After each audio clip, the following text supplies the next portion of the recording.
رسیدیم به ماشین 300,000 دلاری. این ظاهرا امن‌ترین ماشین روی این سیاره است. مثل تانک میمونه. ماشین فرماندهی نظامیه؟ آره شاسیش خیلی بلنده. چون تازه از لامبورگینی پیاده شدیم. درسته، حرفت درسته. بریم ببینیم چرا این ماشین انقدر امنه.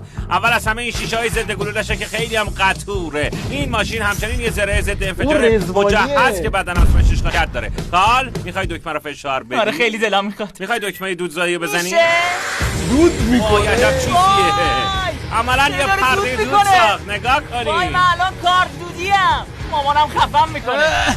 اما بهترین بخشش اینه که هیچ کدوم از این قابلیت این ماشین رو انقدر امن نکرده. علت اصلی این قضیه قاب ضد انفجار اطرافشه و ما قرار اولین نفرایی باشیم که اینو آزمایش میکنیم. و جهت اطلاعاتون قبل اینکه این ماشین 300,000 دلاری رو منفجر کنیم میخوایم یه ماشین معمولی رو منفجر کنیم و ببینیم سرنشیناش زنده میمونن یا نه. 3 2 1 ماشین معمولی شاه ماشین ماه. نه تنها آتیش گرفته بلکه مانکنام از ماشین پرت شدن بیرون. عوضش الان ماشین سانروف داره. چیزی از این ماشین باقی نمونده اصلا. فقط به اینکه ماشین رو منفجر کنیم میخوایم توی شکم خوراکی بذاریم. بهتره مراقب شکلات من باشین. ظاهرا این ماشین ضد انفجاره اما هیچ کس سالا آزمایشش نکرده. بریم ببینیم مانکنا مهمتر از اون شکلات زنده میمونن یا نه. خب 3 2 1